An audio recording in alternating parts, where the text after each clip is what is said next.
Hello, everyone. My name is Deandra Robinson, the newly appointed Director of Finance and Operations at Patients for Affordable Drugs, also known as P4AD. Over the last few weeks, we have been hosting a series of conversations with members of our senior team to answer questions directly from patients, advocates, and supporters about prescription drug prices, our work, and where the fight goes from here. We've gotten hundreds of questions. I'm hoping that we can get to as many as possible today from our community, and we're trying to answer as many as we can. Today, I'm joined by Tammy Amoye, our Director of Advocacy and Organizing. Hey, Uh, Tammy. Hello, everybody. Happy to be here. It's great to have you here. So, before we dive in, can you just give us like a 30-second version of what the Director of Advocacy and Organizing actually does at P4AD? Uh, Thank you so much, Deandra. Happy to be here again. 30 seconds. Okay, we'll see if we can do it.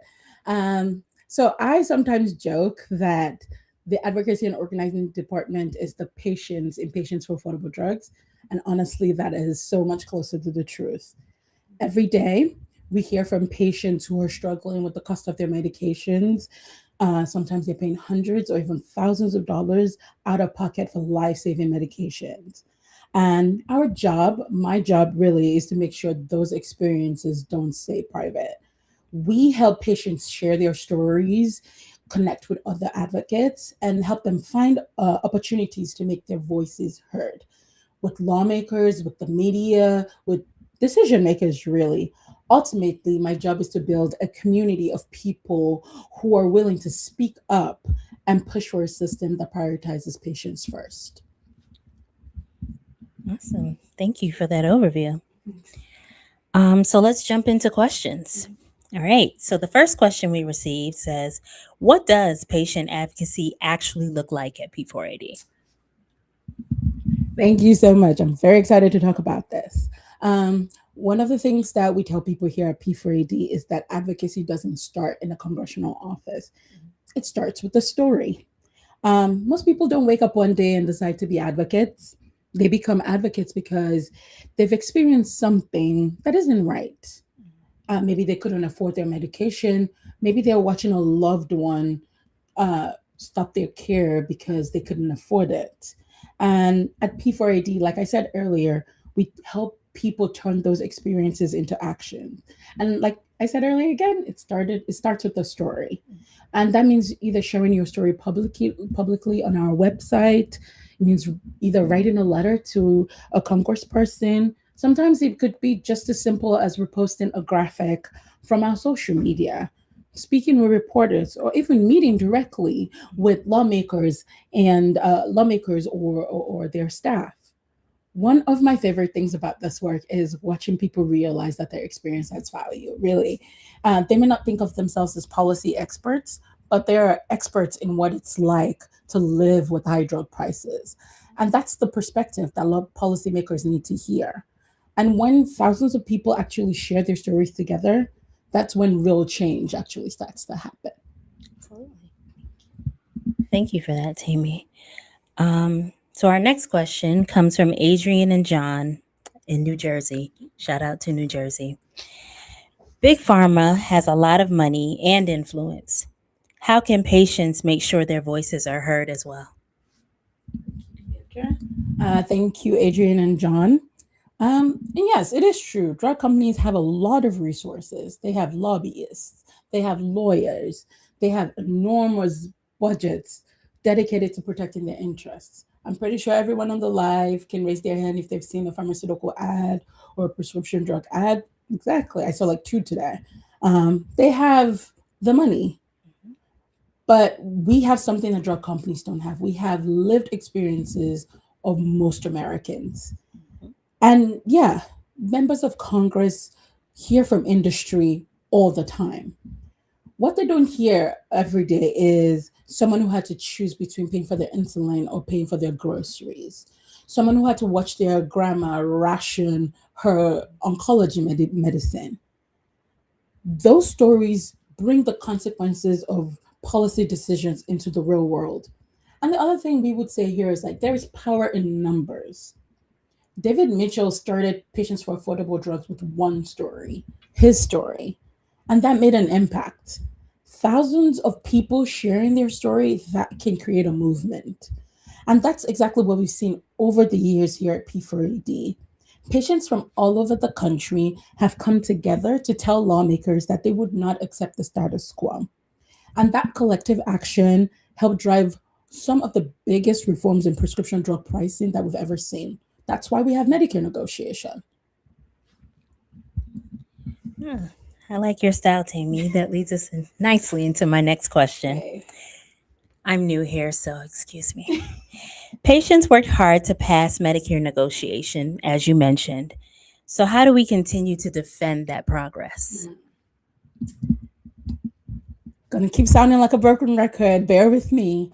Uh, One of the biggest misconceptions about advocacy is that once a law passes, the work is done. The reality is that that's the beginning of the next phase of the fight. And we're seeing that right now with Medicare negotiation. For the first time in the history of Medicare, lower negotiated prices for 10 of the most widely used and most expensive prescription drugs have gone into effect. So that's nearly 9 million people are going to be benefiting from lower drug prices. That and we know that Medicare patients are projected to save about $1.5 billion in out-of-pocket costs alone. That's an incredible milestone. Um, it is also proof that advocacy works. Patients have spent years sharing their stories, attending hearings, um, listening sessions, all to demand change that the prices of their drugs are too high. And that's the work that helped us pass that historic reform in 2022. But the drug companies are still looking to weaken or at least roll back those reforms, either through lawsuits or through lobbying efforts on the Hill. So, what I would say to you is that we defend the law, we defend the progress the same way we want it. We stay engaged, we keep telling our stories, we keep reminding lawmakers about the people that these reforms are helping. If you used to pay over $9,000 a month for a prescription drug that's supposed to help you, and now you're paying less than that, that's something we want to hear. We want to let them know that these reforms are helping people. And we always at P4AD are going to make sure that patients stay at the center of the conversation with that, about what comes next.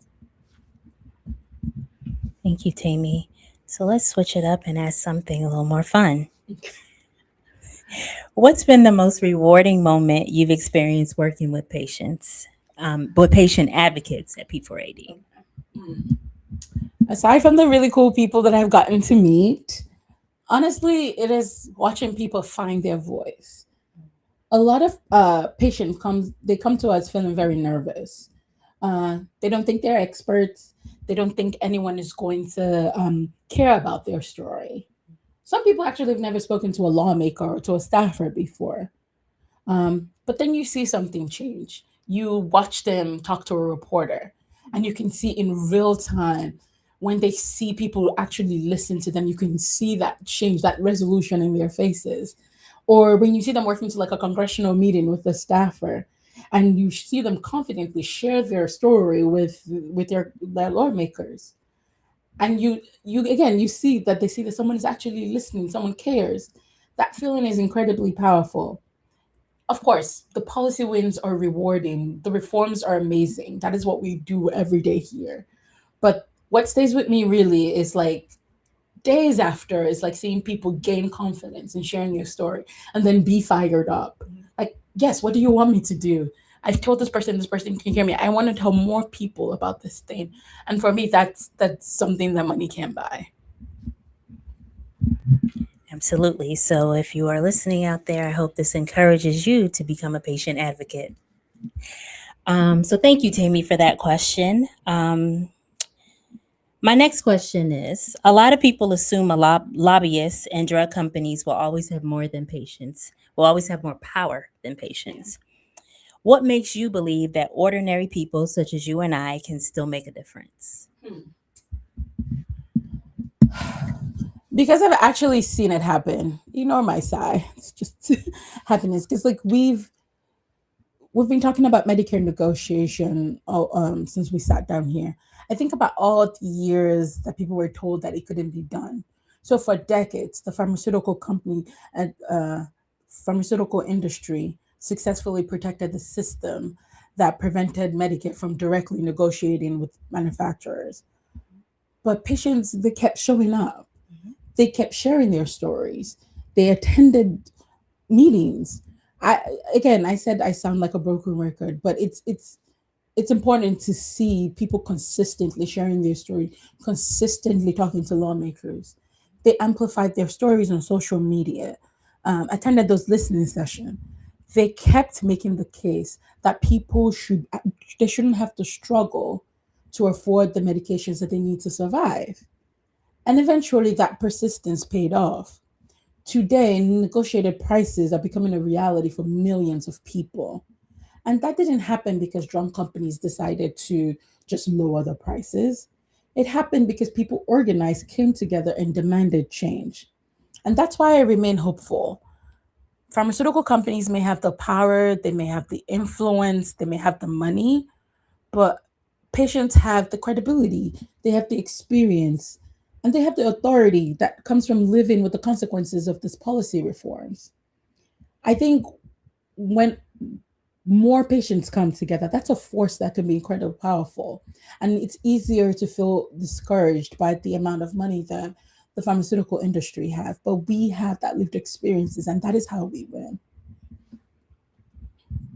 Thank you, Tammy.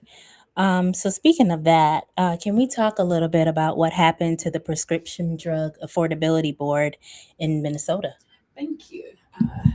I thank you to the person who sent this question in. So prescription drug affordability boards are state by state regulatory boards that help negotiate the prices of drugs for specific states. And this question probably came from one of our community members in Minnesota. Um, they are moving along with with the Minnesota Prescription Drug Affordability Board, and they are putting together some listening sessions that they would like to hear you share your stories at. And be on the lookout for more emails from us. Like, we're going to talk about this obviously, but be on the lookout for emails from us. Look in the description boxes of the whatever platform that you're listening to us today, maybe from YouTube, LinkedIn, Instagram, anywhere.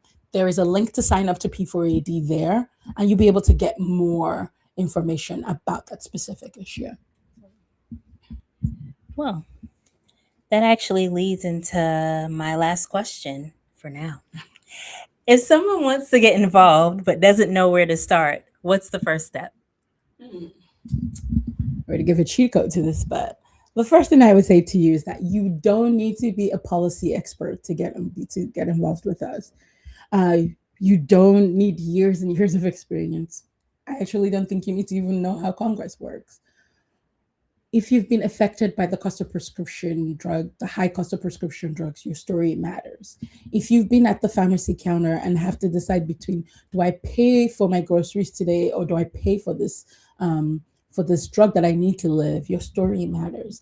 If you've watched your grandparents, your parents have to struggle to afford the prescription drugs that they need to survive, if they can't fly to visit you or they can't hang out with you or go to dinner with you, your story matters. And that's where advocacy begins for us at P4AD. I said this earlier, I'm going to say this again. You're listening to us on LinkedIn, you're listening to us on YouTube or on Facebook. There is a link in the description box there that you can just click on. Immediately, you will get an email from us. And it will ask you to share your story. So I would say start by sharing your story, join our community, learn more about the issue. Take one action, just one, maybe sending a letter to your senator right now. That is the first step for becoming an advocate here at P4AD. Most people don't honestly click that link thinking that they will become advocates, but you start because you care about something, and over time you realize that has the power to create change. So I would say the first place for you to start is just clicking that link in the description box and signing up and joining our community. Well, thank you so much for that, Tammy. And thank you to everyone who joined us today and submitted your questions. They were awesome. We'll be back next week for our final episode with Allie Bancroft, who is our Director of Legislation, Policy, and Alliances. Thank you for tuning in, and we'll see